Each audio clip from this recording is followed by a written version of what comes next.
Don't whine. Don't complain. Don't give any excuses.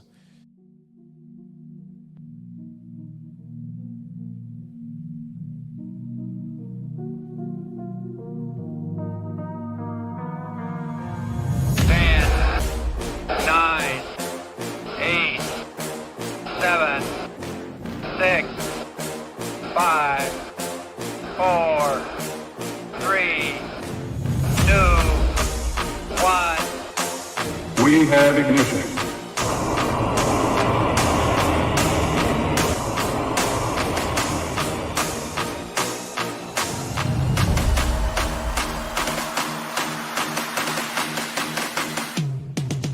We'll figure it out.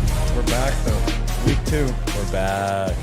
2 weeks in a row. Goggins and Lombardi. Woo! We're on a heater. We're consistent. We're finding the rhythm, right? So, Yeah. I mean, it's fun. Actually, it's fun. We're getting back in the swing. Yeah. Getting back used to just talking into the mic and Yeah. figuring it out. Yeah. So Just building that resiliency and showing up here on the mic and just doing it, right? I like it. So, yeah. So shout out to Kyle for Yeah. deciding it was worth spending another hour over here in the rest period studio. Just keep showing up. You just keep showing Hey, up. that's step one. Nothing good happens if you don't show up. That's true. See? Consistency. Bad things can still happen, but Well, it could go 50-50 here, but I think we're doing well. Yeah, man, it's like you get on the treadmill and you just see what happens kind of thing, right? So yeah. I think it's good. We're building that mental muscle, right? So Yeah. I interrupted, Matt was working his real job. So we're just going to do our best today and work through it. But I think it's fun. It's all fun. Our listeners, I know, enjoy it. So we got some good stuff today, I think, right? So Yeah, ready to go. So anyone who has been listening knows that last week, Kyle kind of did an interview of me asking a little bit about my take on some things, what I'm doing, kind of my view on the rest period on the podcast. And yeah, just a little mini interview. So I wanted to kind of return the favor this week and just start by interviewing Kyle a bit. Let the people out there get to know Kyle Lombardi a little better. Yeah, get to know Lombardi's philosophy, right? Yeah. Hear some of his teachings, Yeah. some of his wisdom on life. So, And I think it's all fun stuff. I think going back, just recap quickly last week. If you listened, I think you got a good viewpoint of like where we're at, and like Matt answered a lot of these good questions. I went back and listened because I thought it was very interesting to hear for the second time like what we had talked about. I'm like, man, that was really insightful, and there's a lot of good stuff. So, I mean, if anyone wants to take the time, I think it is valuable for a young professional to hear some of this stuff. So, just recapping last week, I think it was really good in that way. Matt had great explanations, very insightful, and hopefully we can give you something good today. But yeah, enough about that AI crap. Let's hear a little bit about.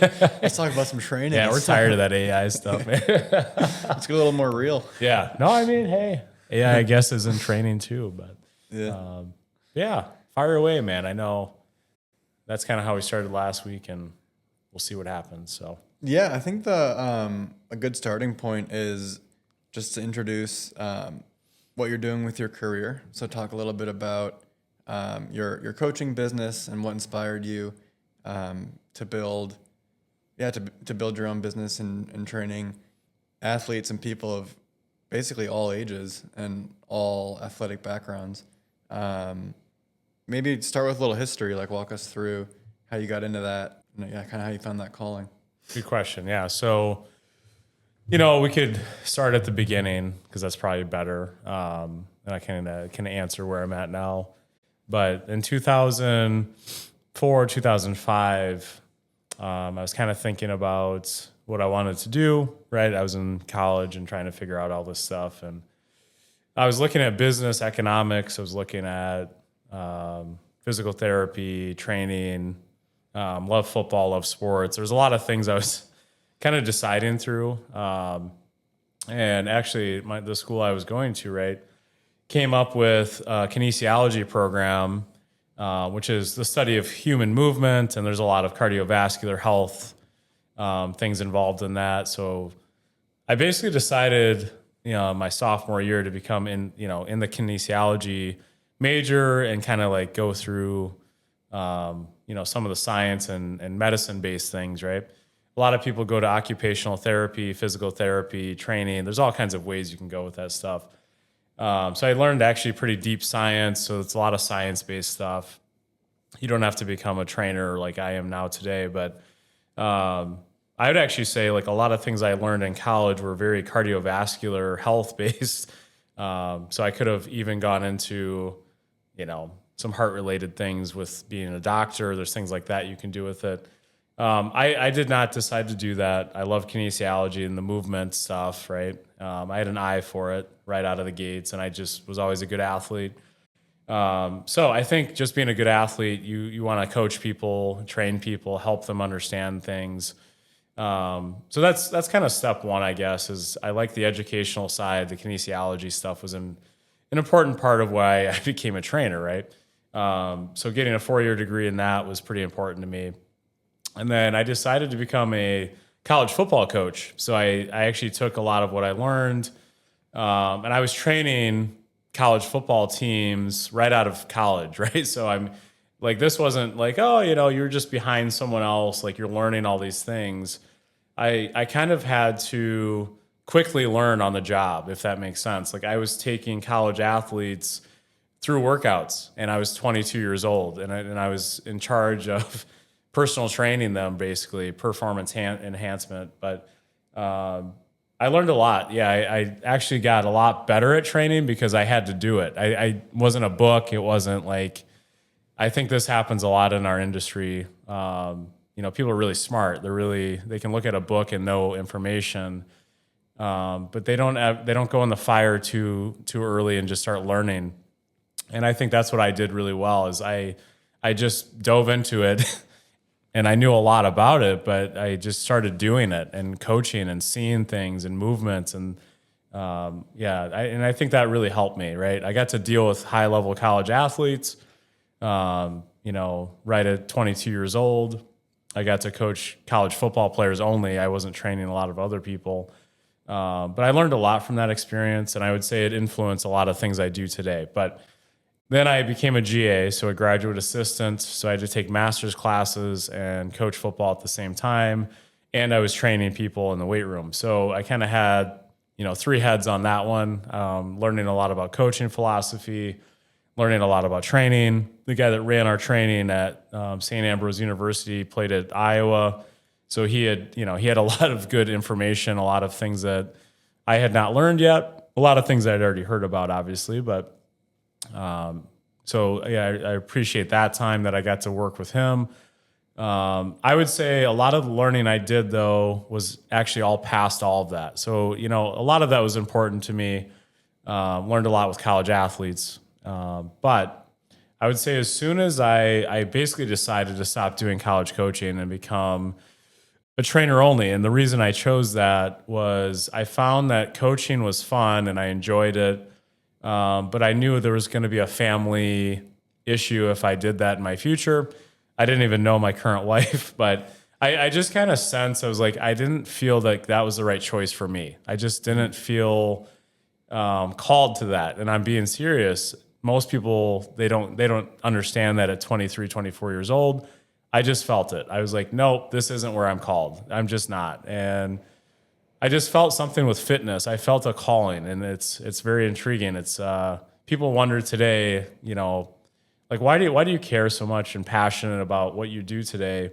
And it's like when I was 24, I was actually called to do this thing. It's not. I didn't choose something because it was the best educational thing that I was good at. I actually just like for whatever reason I felt that calling at 24. And honestly, like the fitness side is just what I should be doing. That's just who I am. And it's very intriguing in that way because it's not everyone gets that calling, but I did. And, from there on, okay, I trained a lot of college athletes. Obviously, I trained a lot of high school football players. And I took all of that knowledge and I incorporated a lot of things that I then learned from other personal trainers. I started studying every trainer in the world that I thought was influential. I read books. I went to seminars. I did all the things you're supposed to do as a high level, whatever you are, right? You're supposed to study the best, learn from the best, and then become the best, right? So, and I think I incorporated a lot of other people's stuff, but I realized I had certain ways of doing things, and you know, it wasn't quite always the same as the trainer I heard at this seminar, but it's similar, right? So there's a lot of things that they're interconnected with other people that I study. So I guess that's a long-winded way of answering that, but that's kind of where I am. You know, today, basically why I decided to do my own business.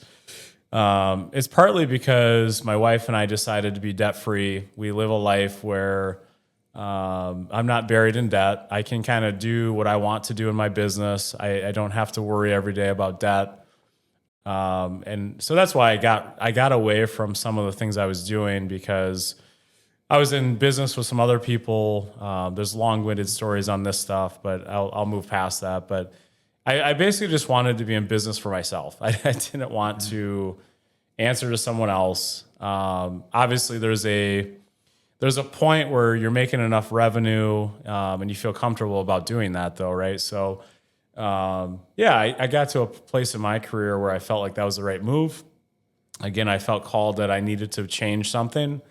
And obviously, with discernment and talking to my wife and planning, we decided that was the right move. So, so I moved over to AMRAP Method in Grafton, Wisconsin, and opened my own LLC, just personal training. So, you know, I just personal train people, and I love it. I think it's great. I have athletes. I have people of all ages that are different kinds of athletes, right? Like I have 75-year-old versus 14-year-old. But I think what I did that is different than some people is I basically sacrificed 5 to 10 years of my career where I just was in the fire. I just worked harder than everyone around me. And, you know, it's like people don't want to do that. We talked about this last week, but I woke up at 4 a.m. a lot. I did things that no one wants to do and no one else around me wanted to. And I did it, and I didn't complain about it. I just did it.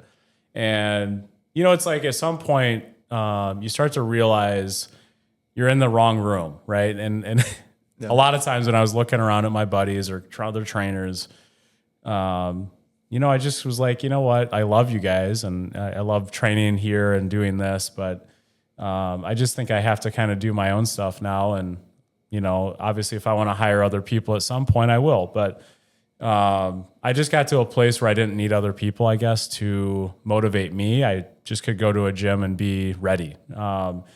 So, you know, you reach that point in your career where you have that. You just, like, you can show up every day. You want to be there. And you can obviously make enough revenue to be supportive of your family. Those things go into it as well. Mm-hmm. But, you know, that takes time, right? As a trainer in the world we live in, you gotta put in a lot of hours and time to get to that space. And you got to get your knowledge at a level where you can take on anyone. Now, you don't have to do that. Other trainers just train professional athletes and that's it. Other trainers just train adults and that's it. I like training all kinds of people because I enjoy it. Honestly, that's a simple answer. It sounds ridiculous, but I enjoy it. I enjoy athletes that are college athletes, but I also enjoy, you know, a 55-year-old that comes into me. So that does create somewhat of a interesting situation for me. I can never stop studying. You know, like I can't be, you know, some trainers, like that's just the truth. And they just kind of, they pick one niche and that's it. I don't think I'll ever have one niche. I don't think I'll ever be pigeonholed as one thing because people have known me as many things and I wear a lot of hats, but I kind of enjoy that. So yeah, so I run an LLC personal training business, which is mainly in person. And then I also run, so I have an app-based system that I do online programming through. So I run that a little differently, but yeah, that's mainly me programming for people all over the world. You know, I have people, one person's in London, New York, Texas, go down a list, right? They could be local too, but I enjoy that too. So that's fun. So I get to see kind of two sides of things, people in person, and I get to keep in contact with people that maybe I trained in the past or some new people. It depends, but it's very intriguing to keep in contact with them through online programming. And I've studied some of the best people in that world and learned a lot. So I've gotten a lot better at that because it's hard, I'll be honest, to train someone from afar. But I guess knowledge comes down to how much do you want to put into it. And I've learned a lot, right? So like I definitely 5 years ago did not feel as comfortable about doing that. I feel a little bit better about sending stuff to someone in London to do a workout now. And what I'm saying by that is, you can send them a squat, you can send them all these simple things, but you kind of have to know how to strategically structure things that you don't see that person, right? So it's easy when I'm like looking at the person and figuring out, okay, that person needs this. When you don't see that person, you kind of have to know ahead of time what they need, right? And that's not easy sometimes. And even if they communicate with you, sometimes it's hard to read between the lines. So I've gotten a lot better at that, knowing what that person needs, even if they're not telling me, if that makes sense. Yeah, that's what I was going to ask. Is it hard to keep like people motivated or like locked in from afar like that? It's not, because honestly, again, it's if I'm sending them the right thing to do, they do it, right? If they don't want to do it, and I have to send them a text that, motivation's a floating thing, right? Like, so if someone's just not willing to do it, that's a different conversation. But if someone asks me to do something and I say, okay, well, I'll program for you and I'll do this stuff, but there's a two-way street here, it's you have to do it. And if I'm sending it and, I kind of see the person isn't putting in the effort, because I see that, I think that person feels a little pressure, if that makes sense. And, it's like I look every day. Like, this isn't me just like, oh, yeah, I'll just throw something at them and see what happens.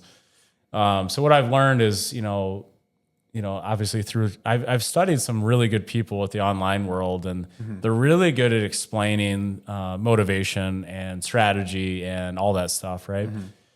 And what I learned, because I only really studied online personal training the last 5 years, honestly. I didn't study it, 20 years ago. Yeah. I learned a lot of things about motivation in general because, I could send someone a text about, hey, here's how you lose 10 pounds.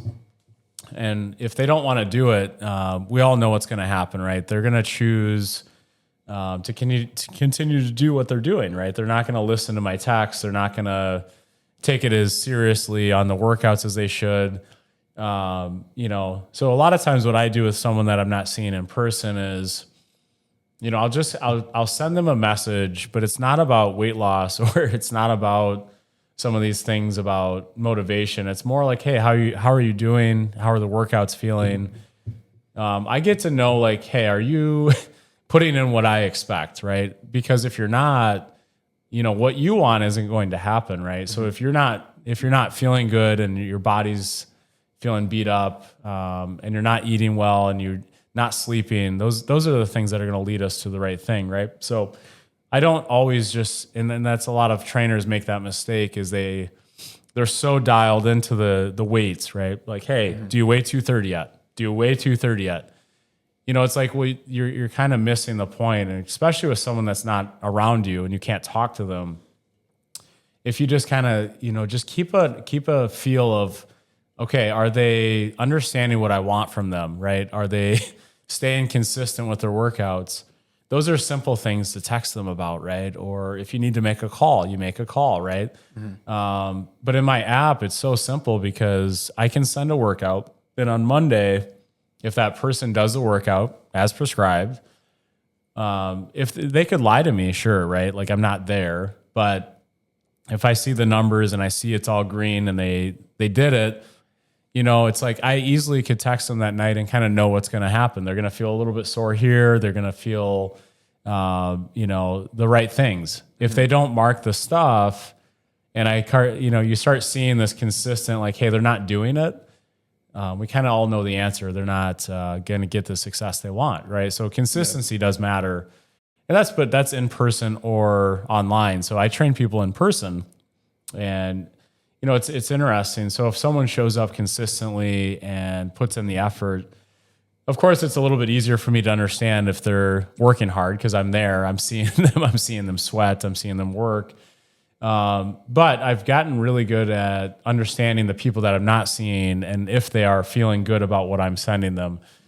So I ask them motivational things, but I don't, I don't send them text saying, again, some trainers get a little aggressive or there's other methods, but I don't think that works because long-term, and I'm a long-term trainer, meaning, I really think in my head, if someone hired me for 20 years, could I make them successful? I don't care about 6 months. Yeah, I care, but I think too many trainers are focused on 6 months. They're focused on short-term gains.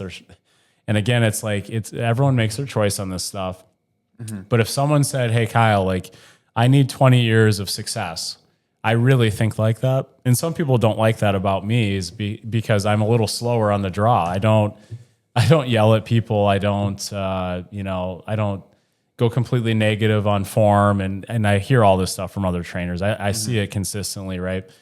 But I'm not going to badger you. If you do decide not to do it, I'm not going to dig into you, right? I'm going to let you learn through your own mistakes that's probably not going to work long term, right? So we're going to keep talking about stuff and if I can interrupt, it's funny because it's so different than the world that you started in, like in the football world. Yeah.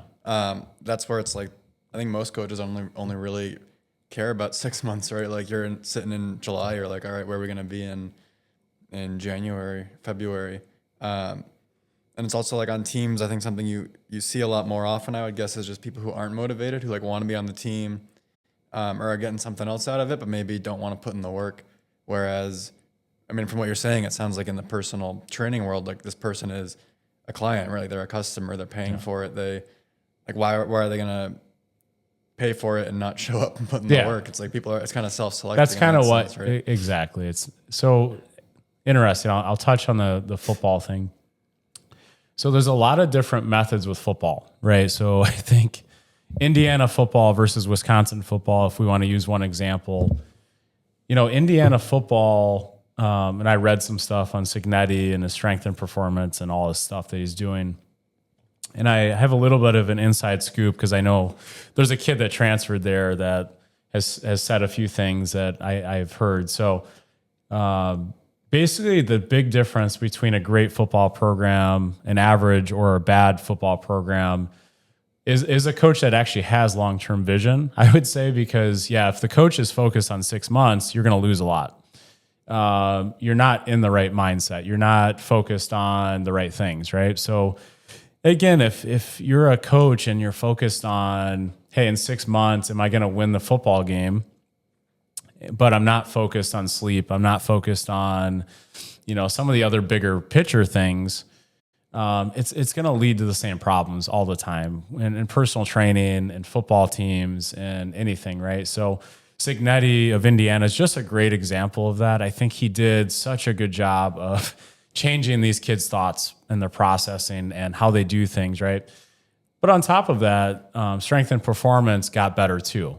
So I think it all plays together. I don't think you can focus on short-term things, right? You can't get better avoiding the sleep, the stress management, and some of the things that you need to do. So football is an interesting sport because coaching some of these kids, they're some of the greatest kids I've ever coached. I'll be honest. They work harder than anyone I've ever trained. And they're so team-minded because that's just football. That's just how it is.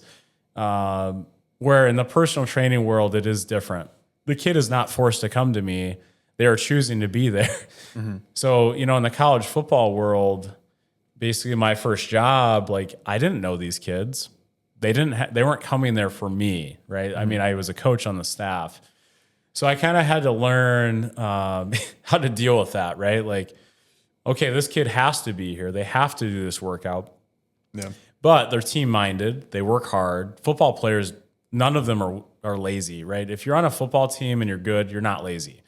There's just no, you're not getting away with this, right?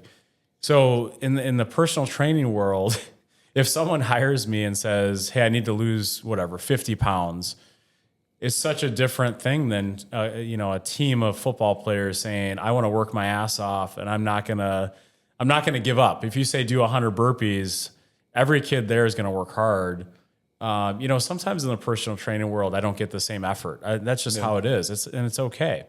So there's just different levels of that, I guess. But yeah, in my experience, it's not fair to even compare, a young athlete to an older athlete either, right? So sometimes you have a 50-year-old that comes in. It's like being on a bike for 20 minutes. That's hard for someone.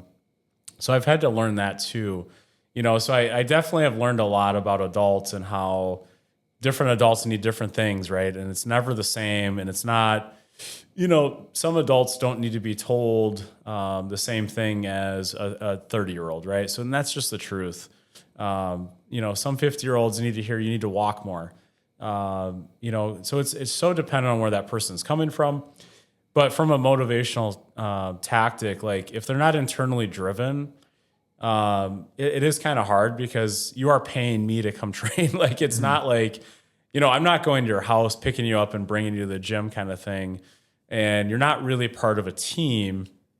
You know what I mean? So in the football setting, that kid kind of has to show up there unless they quit. But, it's like, man, it's so different, right? They're choosing to come to the gym that I work at and train with me. And it's like a servant thing for me. Like I'm serving that person. Like I really feel that, right? And yeah, when you went to the football coaching side, I felt like those kids had to be there. But most of those kids worked really hard. I never got a kid that was like, yeah, I don't really want to be here and do this today. Most of those kids are high level kids and they want to work hard.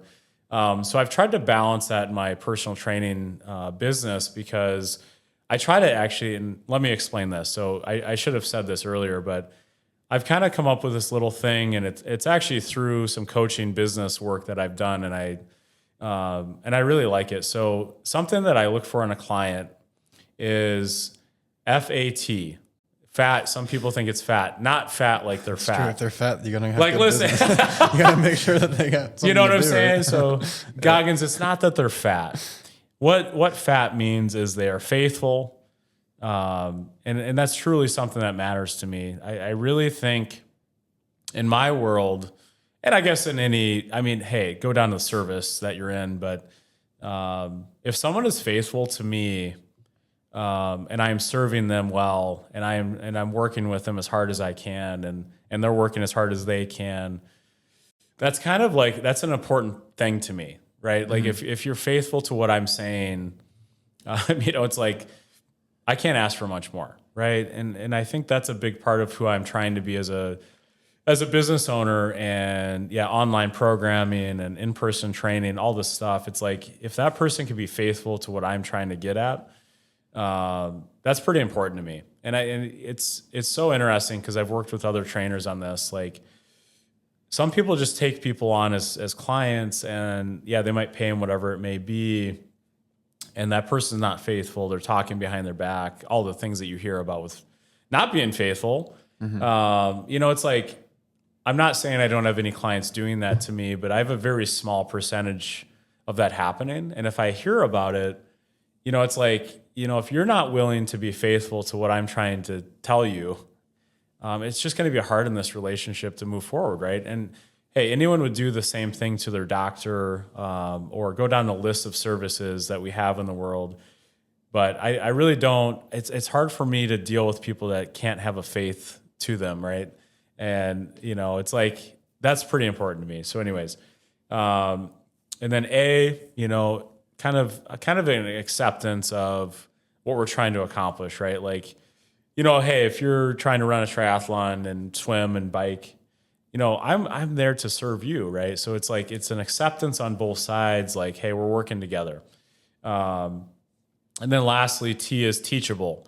If I can have a client that's teachable and willing to hear some things, it's pretty important too. So, it's been hard in my history of training, and any service person will know this, but like I've had so many clients that they struggle with one of those three. They just, they're not faithful to what I'm saying. They're not like accepting any of it, or they're just not very teachable and they're trying to tell me what to like, it's not going to work. Right. So, you're telling me what you learned on Google. Good job. Like, again, like that's great. I can look in Google too, right? But I've been doing this for a long time. So I think there's a lot of that in a lot of our world is, finding people in your life and me as a trainer, trying to find people that I can train that I do align with, but that FAT, that person that fits that is pretty important to me. So, not everyone can do that right out of the gates. Obviously, this is a longer term vision of like what your client should look like. But, in my business, Kyle Krogman Coaching LLC, I definitely, if I don't have someone like that working with me, I don't work for anyone else. So I can kind of just say, you know what, we're not a good fit. We're going to move on. Yeah. And that's, There's some freedom. that's kind of a motto that that sounds tough, but like, that's just how it has to be, I guess. So It's fair though. I mean, if you want to pursue your dream and continue to develop and mature your business, like you can't waste time on people or clients that aren't aligned and that don't see the value you bring. I mean, I see that all the time in my work too, where people, rather than looking at like you as someone who's working to help them and like doing what you are able to provide and offering your expertise, they want it to be almost like more prescriptive, and they'll be like quizzing you and, can you fix it right away? And they kind of build problems for you that aren't even really solving their own issues. It's almost like they're constantly trying to interview you or doubt you. Yeah. And it's just, I mean, 100% agree. It's like, you have to be smart about where you're putting your efforts and make sure that it's people that understand your value and, will be long-term clients, right? Like people that actually want to grow and are aligned with you. So, it makes a lot of sense. Yeah, that's been important to me. I mean, relationships are tough, Goggins. You know this, but it's like, when I realized, I would not say like I've always been great at that. Like when I was younger, I struggled more with that part. But as I've developed, and I think emotional intelligence, and there's a lot of things that I've developed, but as a coach, you kind of have to realize like, if that person's not willing to listen, and you give them a lot of chances, right, or whatever it may be, but it's just like you got to move forward. And I had to learn that the hard way, right? I love what you said last week about failing over and over to get where you're at today. It's the same for me, right? So I failed with I failed with clients, I failed with people that I was working with in the past, right? And you just kind of like, okay, what do I take from that? What do I learn from that situation? Or oftentimes, let's be honest, you have to look in the mirror and say, what could I have done better? And sometimes it's maybe not even you, but you just look at yourself, you say, okay, I guess that situation didn't work out. So let's move forward with this failure and just get better. But it's interesting. The more people that I've had around me in my world, the better. But at the same time, I've had to be strategic about how I use my energy around those people, right? So, for example, there was a time where I was training at a CrossFit gym, and because I was a big face of this thing, right? Like, there's so many people that, wanted my knowledge or wanted this certain answer or whatever it was. I felt almost like overwhelmed with like, I can't support this many people, right? Like I can't, if you're talking the relationship world, if you have like 50 decently close relationships in your life, that's a lot, right? And there was days where as a trainer, I was like, man, I feel like I have too much I'm taking on personally, right? Like I just I can't take that person's bad day and I can't answer that question. And it almost leads you to be, obviously worse at your job, but it almost leads you into a place of like, I don't want to do this anymore, right? So no, I had to learn, okay, so who is that person that I'm looking for? What's the ideal client in front of me? And then how do I want to treat that person? And how do we want to work together? Because early in your career, and this is anybody, but this is just like job advice, but I kind of took on everything. I just thought, well, why not, right? See what happens. And see, in my world, that's good and bad. Like as a coach, people trust you to help them, and that's good. But if you have too many people asking you questions and kind of diving into your time, you start to feel like you don't have your own time. You don't have your own ability to go home and just kind of get some freedom, right? Yeah. So boundaries was a key thing for me to learn too. Like I just can't, if you text me at 9 p.m., I'm sorry. Maybe I won't respond. I'm sorry. But it's like, that's not my fault. If you want to hire me, I'll see you at whatever time you hire me. Yeah. But it's like, that's just the truth. You have to have a line to everything, right? Especially when you have a family, you have to understand that only so much energy can go to other people. So I've gotten a lot better at that. I guess that goes into why I wanted to have my own business as well. I could kind of set this line and say, you know what, like I love everyone I work with, but there has to be a line to it all. And if I feel like people are taking advantage of that and not being FAT, faithful, accepting. Also, I've said in the past that's available. So accepting or available, A could be either, or teachable. It's like I can cut you off and I'm not going to train you anymore. And it sounds harsh, but in the business world, I think you just have to have a line to everything you do because, I'm not all about revenue, by the way. So it's like, it's not even about revenue. It's about my energy. It's about my ability to go home and be a good father. It's, can I have energy for my kids? When I'm taking on too much of other people's stuff, obviously that's not good. And yeah. There's something called, the vampire energy sucker. I don't know if you guys have researched this or looked into this, but this guy, Todd Durkin, he's a very famous trainer.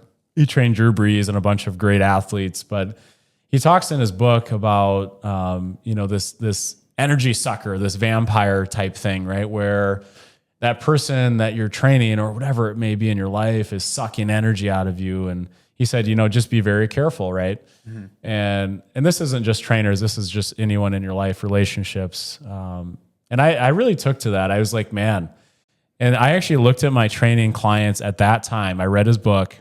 I looked at myself in the mirror and said, I have some of those and I have to figure this out. In a kind way, how can I kindly move forward and not feel that situation anymore and not feel like that person is kind of hurting my energy every day and kind of leading me in the wrong direction, right? So There's definitely been moments in my career where I've had to make those decisions and kind of move in a different direction. As sometimes I've had a lot of those people in my life and I didn't realize it, and I had to move out of that position or time, and feel better about it. But currently, right now where I'm at today, it's like I'm pretty picky, and it's a good picky. It's like I really want the right person in my corner, and I think any great CEO or any great person that's in business would say the same thing. You need to have great people around you at all times to kind of help you out. And I think I've gotten a little bit closer to that level, the people around me today. So, yeah. I mean, when you're someone who is like a highly accountable person, it's really easy for people to take advantage of you if you don't, if you don't keep an eye on it or spend some time making sure that, you're aligned with how you're spending your energy. So, cool to hear. I think I'm really curious. What do you see the future of your coaching looking like? Are you are you in a place now where you're thinking, you have it kind of figured out, your routine, you have your clients, or are there still kind of next chapters ahead in what you're doing that you see coming? Well, part of that is the podcast, honestly. I think, we talked last week. There's an ideal world for me. I know that sounds funny, but there's an ideal world of what I'm doing every day, right? And Goggins and I have talked about this a little bit, but I think it's a pretty important platform for Matt and I and Isaac as well to talk about all the things we've talked about already on the podcast. And I'm trying to figure out the exact timing of everything on that, but I think there's going to be a world, and I don't know how many years, but to answer your question, there's going to be a world where I'm probably training, 20 or so hours a week, probably podcasting in the 15 to 20 hour range a week and kind of working on that kind of in combination. I think there's a world of that happening. Part of my, the long-term vision of what I see myself doing is I will probably bring on other trainers under me. I haven't done that yet today. Not that I don't know how many people are even listening, but I don't know if you care about my business plan. They can't hear it if you don't start saying it. Yeah, exactly. Right? That's but the only way they're going to hear. I'm definitely in the treadmill stage for a reason. So I've actually gone, I would call it slightly backwards. So in the CrossFit gym that I was working at, I was technically partnered up with multiple people. I won't go into deeper detail on that, but I would say, let's see, as a business owner at that time, I probably mentored 8 to 10 other trainers, right? So I've already done this. This isn't this isn't new to me, right? So when I talk about a next chapter, I guess I've already mentored other trainers. I'm not saying they took everything I said to move forward with where they're at today, but they took something from me, right? Some opened their own businesses. Some opened local business, fitness based, right? Others went into other industries, but I would say that most people I mentored, I think 90% are still in personal training or some form of business ownership. So I think that I'm really good at that. Why I have not done as much of that lately is because I really wanted to focus on myself and my own training business. And I know I could make a lot more money if I take a trainer or two under me, and it's not rocket science to me, but I don't really need to make a lot more money today. I think what I'm trying to accomplish is putting 100% of my effort in my kids first and my family. And people might not like to hear that, but I actually offloaded mentorship and training other people a little bit because, I felt like I was giving too much to other people and not enough to my kids and not giving enough to my family and my wife. So I think that is the future I see. I see a future of bringing trainers back under me and doing things like that. And I'm not saying that's far away, but for example, like yesterday, and I know this podcast won't post tomorrow, but it doesn't matter. But yesterday I went to Josie's class, and she's my 6-year-old, and we sat with her. She's a super kid of the week, and it's 8:30 a.m. on a Wednesday. And Katie and I and my 4-year-old Addison were with Josie in our classroom. And we just, for half an hour, we're in her room, and they're asking us questions. We're doing all this stuff. And I actually was thinking, I'm like, 2 or 3 years ago, I would have been like dead tired trying to do something like that, or it would have been hard for me to like work around my schedule because other people needed this or that or the other. And sometimes that caused issues, right? My schedule is like I worked with other people and classes and all these things. So it was always just like strategically harder for me to get away from work, or I was just more tired, I would say, right? So yeah, it's like those kind of things. That's why I've done what I've done. I just feel like I can go do things with my kids and not feel as bad about it. I just feel like I have more time to have freedom. Yeah. I can travel more. I can, it's like there's a lot of things that you feel when you work with other people. And when you work for yourself, there's still pressures, right? There's still things you feel. But I felt like this immediate, just this like, wow, I connected with my kids more. I was able to go home, and I'm not saying I'm perfect at this, but like I feel like I can have more energy for them, and that's my level of energy. So whatever someone else has is different, but I'm just saying I felt better about all of it, about my impact on my family. So I guess the well-rounded answer is I'm trying to protect my family. I'm trying to be a better father and husband first, and the business ownership is definitely third or fourth in my line. And people, it's hard to do that. So I'm not saying this has been easy, not too easy, but I think in like 5 or 6 years, I see myself having multiple trainers under me and mentorship, and I'll probably be training a little bit less, I'll be honest, because I want to pass on all the knowledge. And I've already kind of done this. I've already mentored, but I see a world where I'm really training the people that I want to train, which I'm already doing, but and then really helping some other trainers find those people too. Yeah. that's maybe what my next step is in my evolution as Kyle Krogman Coaching LLC. There's already people out there doing that. I've studied them. I know how to do it. I just haven't quite taken that on for myself yet. But I do see the podcast. There's something enlightening for me about the podcast. There's something that's, I don't know, it's very good for me. So I see that being a part of what I want to do. So I know Matt has talked about this too, but I was actually thinking in my head yesterday, which is weird. You asked me this question, but I kind of prepared for some questions I was thinking you might ask, but you know, I was thinking about that exact thing. Like, what do I want to do with podcasting and what, you know, obviously there's been times in my career where I feel like absolutely slammed at personal training, just work, always like, it's just everything that goes through my head is like focused on that and helping people. Right. Yeah. And I'm like, man, I wonder if there'd be a world, and this could be sooner than later, where at 3 p.m. I go podcast with, you know, whoever, Goggins, Isaac, whatever it may be. And we kind of do a 2 to 3 hour thing multiple days a week. You know, and this went through my head because I have a certain schedule. I have the way I've structured my business a certain way time-wise, right?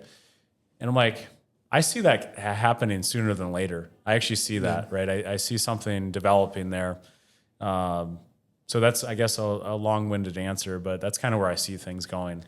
Yeah, I mean, that was a huge reason why I think why the podcast started was because I felt like I had gotten so much value from training with you.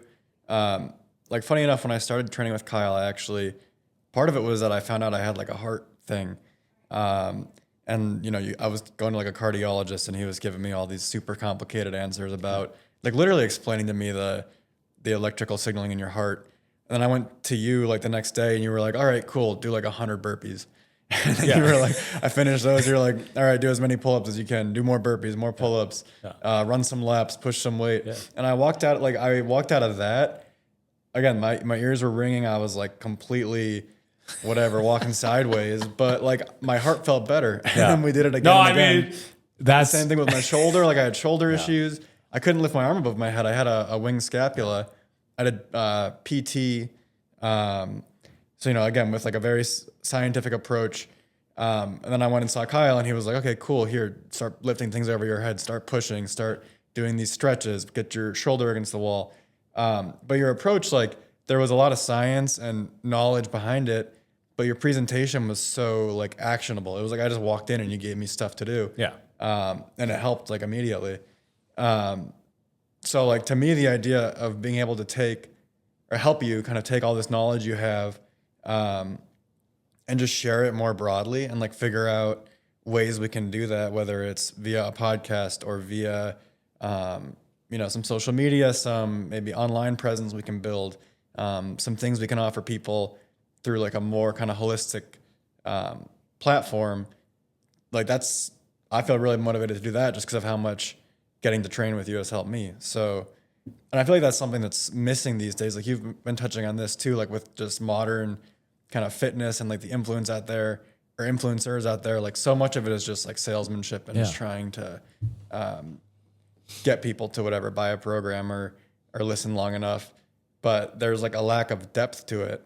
Let's spend like 10 minutes talking about that. Yeah. Here, yeah, dive for into sure. that a little bit and then I'll add to it. But yeah, keep going because I know we've talked about this. Yeah, we have talked. I mean, so much this. of it, Okay. like, we're not the first people that have been like, oh, hey, let's make a podcast, let's make a fitness platform, and whatever, try to get it to people. Like, there's so much of that exists, but I think there's just a lack of depth to a lot of it.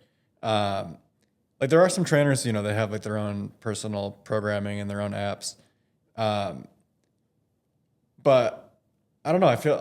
I guess what's your take on that? I feel like, how do you, like, is that market saturated? What value is there in it? Like a lot of the time I've tried a lot of things and there's like a lack of personal connection and also just, I mean, frankly, like, I just feel like your programming has been better for me. Like the sequence of like pushing to recovery to, I don't know, just awareness of like where I'm at, has been helpful. So I don't know. I feel like it's kind of an open question for me is like, how can we translate that into something that could be more broadly available? Like, what are your thoughts there? I guess, I mean, to answer that, the PT world has kind of, I don't know, it's bothered me for a long time. Sorry about that. But, you know, Put your foot down. Yeah, put my foot down, showing them. There are really good PTs in the world, don't get me wrong, but I never broad stroke any. Like, I'm not saying there's all bad PTs. Like, again, it's like there are really good PTs. There's really good sports performance people. There's really good doctors. There's really good everything, right? So I never want to sit here and say, yeah, nothing like that exists. I think, Matt, what we've kind of dealt with, and this is just how it is, I guess, in the world, but sometimes you have someone that cares, and this could be a teacher, professor.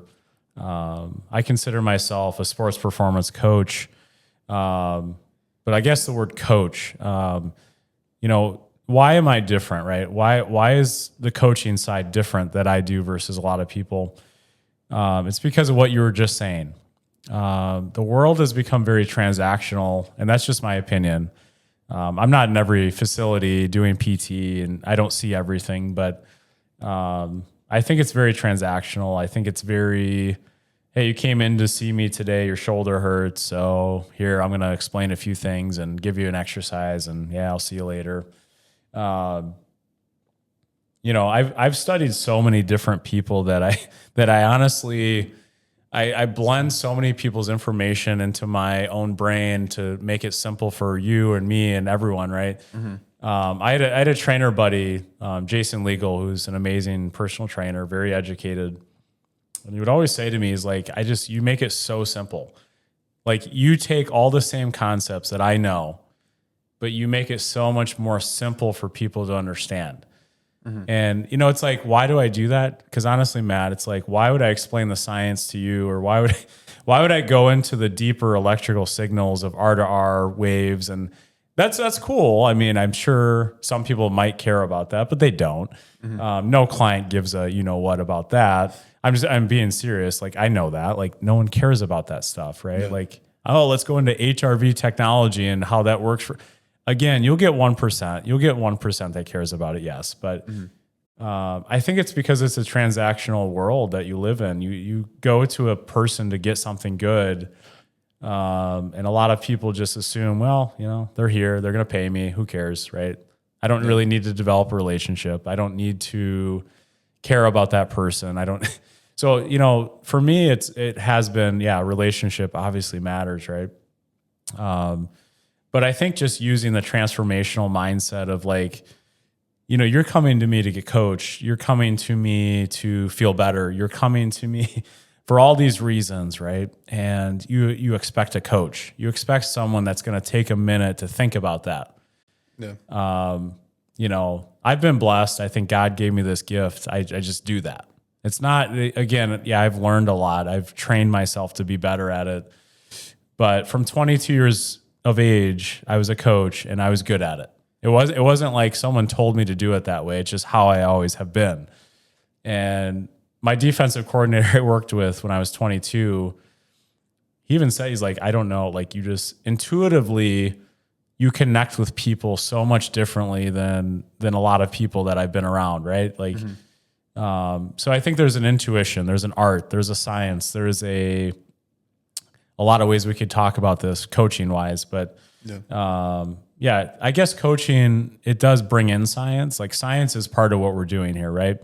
If Coach Kyle here, you know, didn't know what he was talking about with programming, you know, everyone would be hurt and out for the year and, like, absolutely pathetic at their sports, right?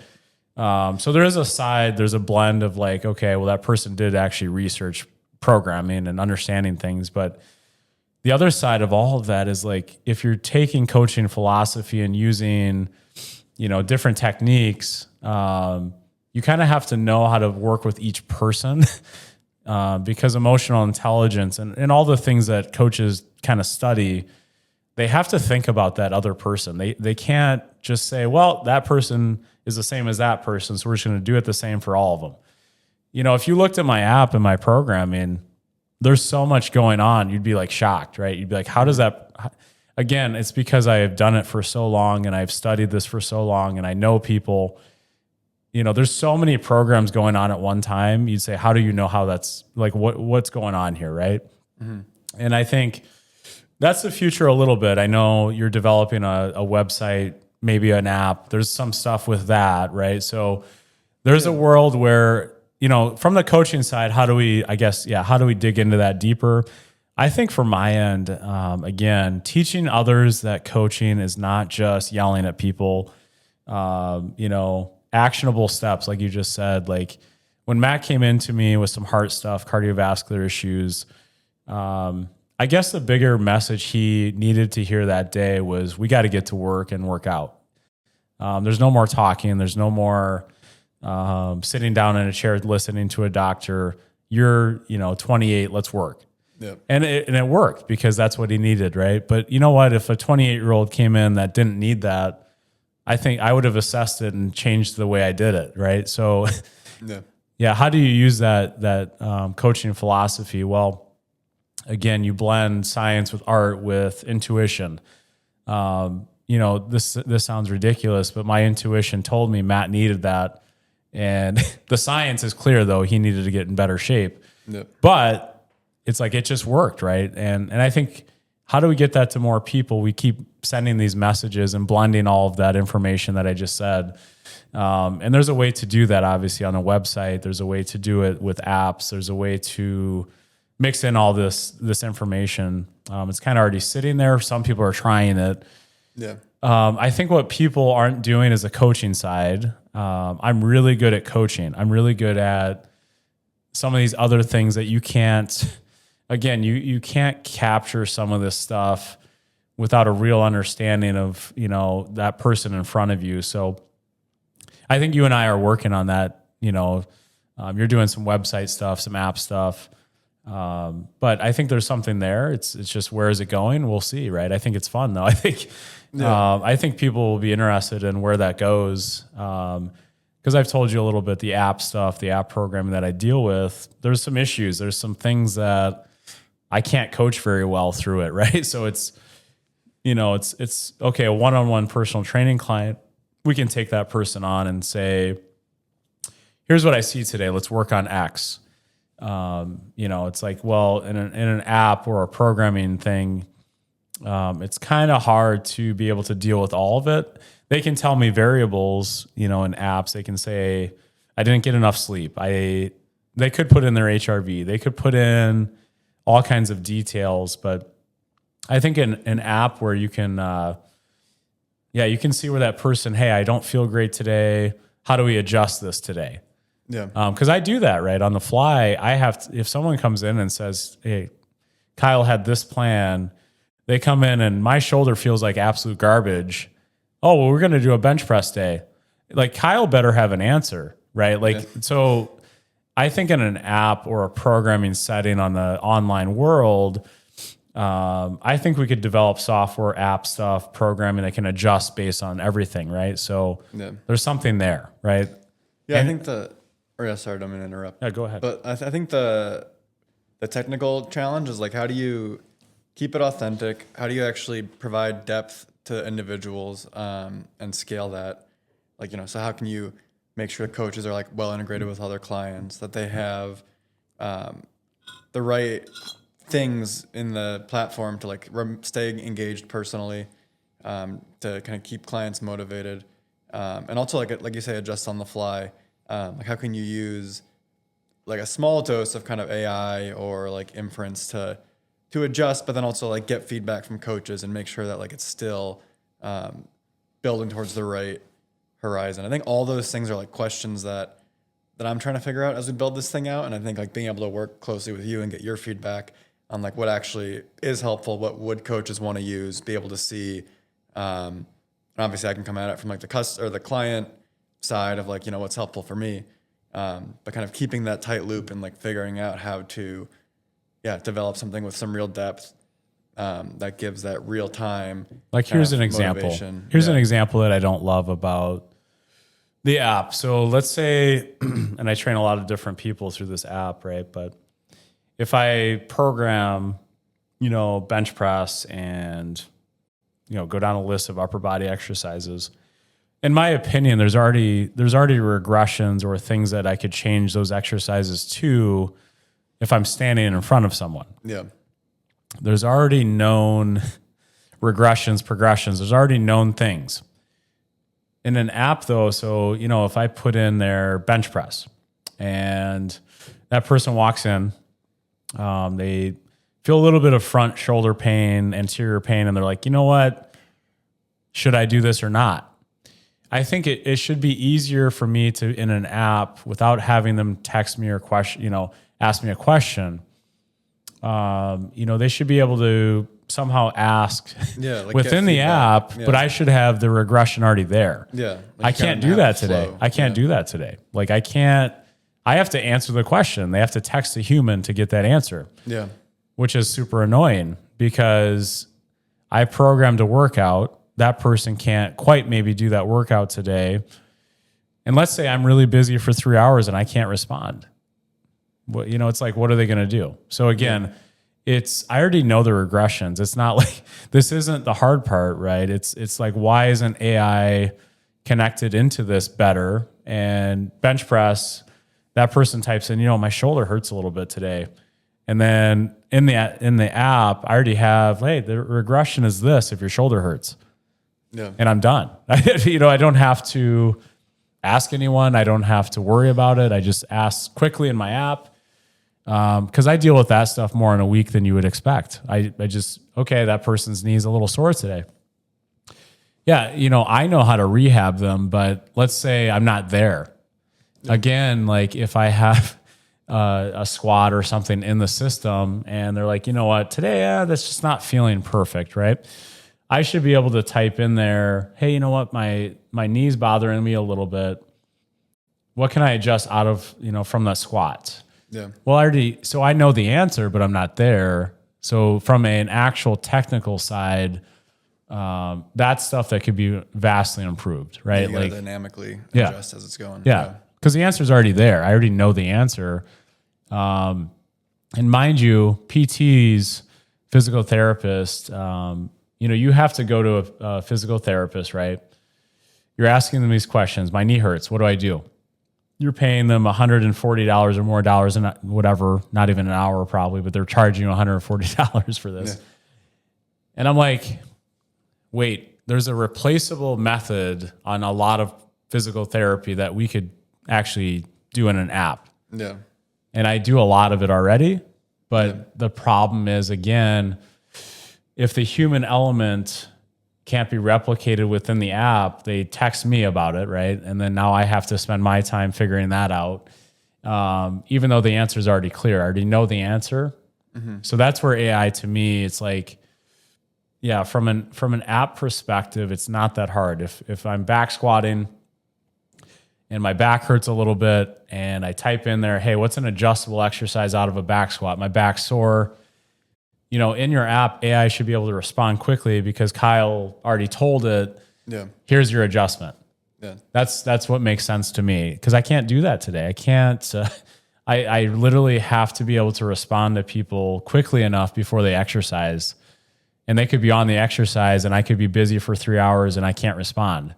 Yeah. And then we have an issue, right? They don't know what to do. So, and then you know what they do? They go to Google or they try to figure it out some other way that doesn't make a lot of sense. So it's like, you need some more of that like expertise kind of baked into. It's got to be baked in. Yeah. But regressions, I already know the regressions. That's the point. Yeah. I already know. So it's like, that's the problem is in my mind, I already know that answer. I just sometimes can't answer quickly. And then we're in an issue, right? Yeah. Or if a person goes to a Globo gym that I'm training for and every machine's taken and they're like, well, what do I do? Right? Yeah. I should easily be able to say, okay, well, I had ski erg and rower on there. Okay, this sounds so simple, but this is how I would think, I guess. But, I put 2 minutes on a ski erg and 2 minutes on a rower and whatever else it may be. Like in my mind, if those are taken, I just go to the bike and I'm good, right? But, people don't think like that. They're just like, what do I do? They look around. What do I do? I'm not sure. They wait. Well, it's that's how it is. That's how it is in my world, right? So if I don't have the answer for them, they make up their own thing. And then we're in, okay, is that good or bad? I don't know. But But, physical therapy, in my opinion, can be, I don't know, 50 to 60% replaced through, physical therapists, personal trainers like me who can do all of this stuff within an app, right? Again, I think that's a bigger answer than people realize. But from the coaching side, I think most trainers that I've ever worked with don't coach like I coach. And that's maybe what you're trying to ask. But how do you replicate coaching? Again, there's a way to put questions within the app to be a coach. And I'm really good at it, but I'm very intuitive. And I feel like you could teach AI to do a piece of what I do every day. Yeah. A piece. But again, you can't replace all of it. But well, and I think an important thing too, like with, basically talking about programming, like regressions and progressions and different kind of ways of going through a workout is like, you also need that piece of like workout to workout, day to day, week to week. Like you need the coach and the touch point and someone like looking at what you're doing. Yep. And giving that more like midterm and long-term feedback. Cause I think like it's usually like one way or the other. Either like you're not getting a good real-time experience when you try to do the programming, or you can go online and Google, give me a workout program, but no one's actually holding you accountable or reminding you or like checking in with you. One of my favorite trainers talks about that. He always posts, he's like, the worst client is one that jumps from program to program. And it kind of makes me laugh because I'm like, it's so true. You get people that they don't want to eat well. They don't want to sleep. They don't want to execute the exercise the way the coach asked. They don't want to do all this stuff, right? And 2 or 3 months into the program that I send them, or whoever, it doesn't matter, I guess. But they're like, "Oh, your program doesn't work. I'm jumping to the next thing." And that's a problem in the world we live in, is sometimes people just don't realize like you're the one not doing it, right? You're not executing the drill. And you can jump from thing to thing. You can ask Google. You can do whatever you want. It doesn't matter. You're not going to get success like I have and Matt has and Isaac has had, because consistency matters. And, being able to understand that, one trainer might have slightly better programming than another trainer. But usually what I've encountered is people they kind of make up their own rules and they don't want to listen to the coach, right? But okay, within an AI system or an app-based system, there is a way to be, okay, one, I like the progression ability within an app, right? That's a big deal that isn't great right now, honestly, in our industry. I would say it's lacking slightly. But two, how do you coach that person? So 2 months into a program, let's say it's a big website and Matt's developing the rest period, all this stuff. I think there's got to be a way where, you get some coaching, but it's strategic. Technically, is it Kyle? Is it Matt? Is it whoever it may be? We have to teach it almost to be a brain like ours, right? Where it's like, okay, here's strategically what we're viewing and how we're moving forward. I think there's a way to incorporate a lot of the things that I talked about today with some of my visions and how I train people.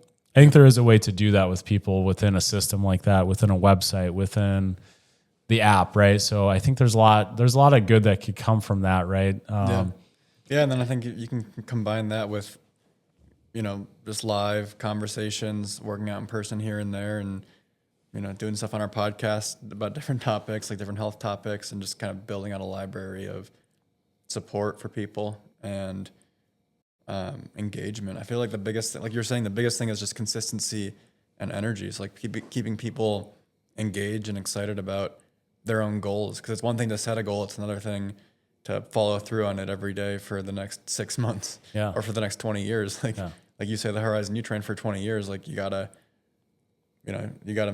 stay on the ball. You gotta stay motivated. Yeah, it never stops. I mean, it's like Dave that was on our podcast a while ago. I mean, he always jokes, but he's like, I've only been in the gym for about 40 years and people want what I have, right? It's like, but it's like, it is kind of funny. I would say this so Dave is a good example. Before Dave started training with me more specifically, very fit person, very strong, all those things. And my programming style was much different than what he was dealing with, but similar enough for him to like it, if that makes sense. So, when he started incorporating some of the things that I was talking about versus the Wisconsin Badgers strength coaches versus NFL strength coaches, all those things, he's like, oh, you're a little different, right? Like the way we did things slightly different, some similarities, right? Because I was asking him to do some different things, but I think it's funny. It's like his body appreciated some of the things that I was trying to teach him, right? So yeah, my programming, if you look at it broad stroke, it's like, if you looked at what I'm sending someone versus what some people might consider, a Hollywood trainer, whatever you want to call it, like, are we doing the same thing? No. Like most often, no. Like we're not thinking about the same things, right?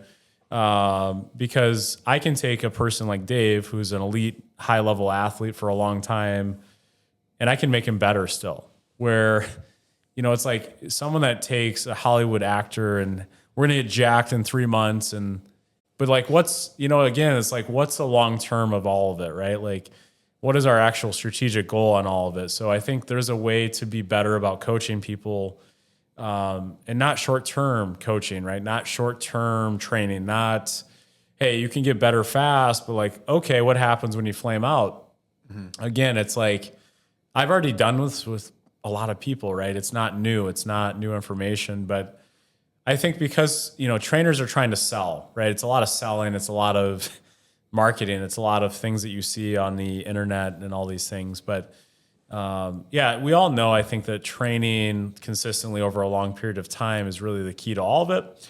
If you have a trainer that actually knows what they're talking about, you'll have continual progress, but we all know this too. Like progress slows as we get more developed and we spend more time in the weight room and spend more time on the rower and the treadmill and go down the list. So I would finish with this point, I guess. If you're training with someone for 2 to 3 years or 4 years or longer, and you're continually finding that it's enjoyable and you're finding, like, hey, I still have some progress in different ways and I'm still PRing this and I'm enjoying the whole thing, right?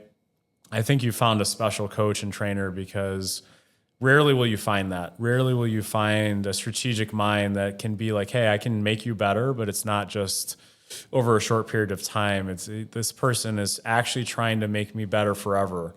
Yeah. And I would say, yeah, in an app or on this podcast, we can talk more about that mind and how that works and how, there's micro versions of, programming, there's macro versions, there's, if you want to think about macro, think about Olympic athletes. It's like, wow, they train for potentially one event every 4 years.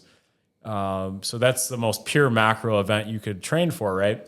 Or we could think about micro as a trainer and think, oh, well, in 3 months, that person needs to have this % body fat because they need to go on Thor, the movie, and they need to look like X. But, it's like, so trainers have all kinds of things they're thinking about. Yeah. But I would contend with anyone, if you find a trainer that, or a coach, I guess they're interchangeable. For me, I'm a coach. I want to say that again. Like, people might call me a trainer or a CrossFit or this or that or the other, but I feel like I'm a sports performance coach. I think coach also is a title that I carry for financial stuff.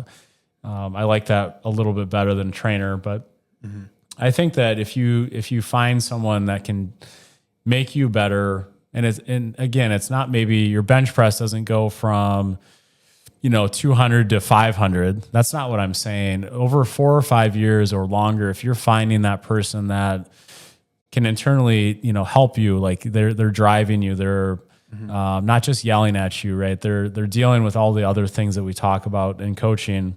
I think you found a special person in your life, and I've looked for that in my own life, right? So, I try to be that for other people, but I also look for that in my own life. And, you get that person and you're like, wow, that's pretty amazing. So I've been able to hold really long-standing relationships with people.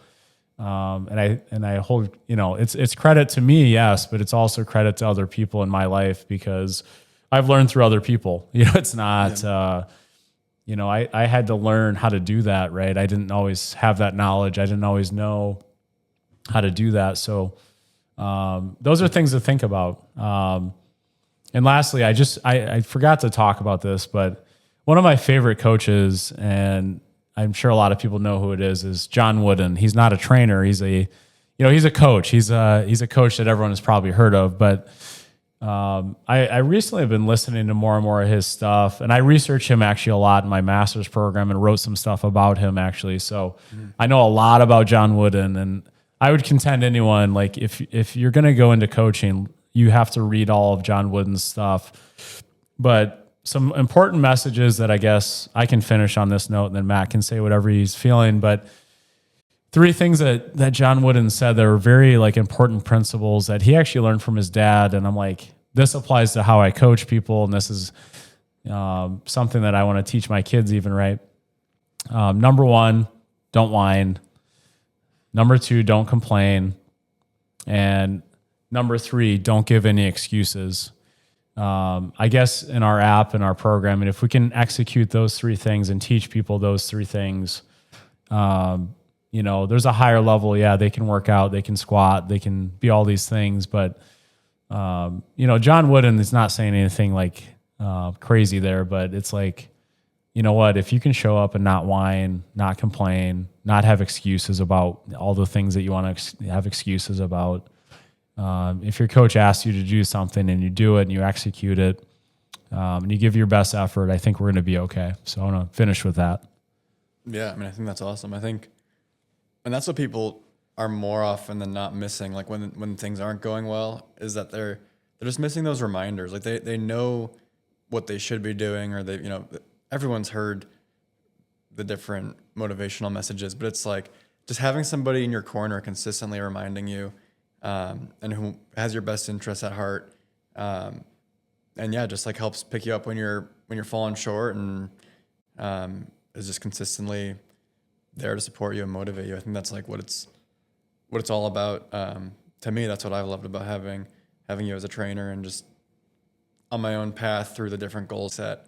Like right now it's the Ironman training, but who knows what will come next. It's like just having somebody who's consistently there, ready to, offer your expertise and support, and just, kind of have someone in your corner pursuing a shared mission. So you're not just out there doing it on your own. I think that's everything. Like we're social beings as humans, and like we need someone who, it makes a huge difference having someone else who cares, who's invested in what you're doing. So thank you for that. And yeah, let's keep pushing and try to bring, I'd love to just bring that energy to as many people as we can, and let people know that, Kyle and I are in your corner. We're trying to spread positive messages and figure out how we can just help motivate and help keep people going. I love that. Awesome. Can end it there. All right. That's been a rest period. Too easy.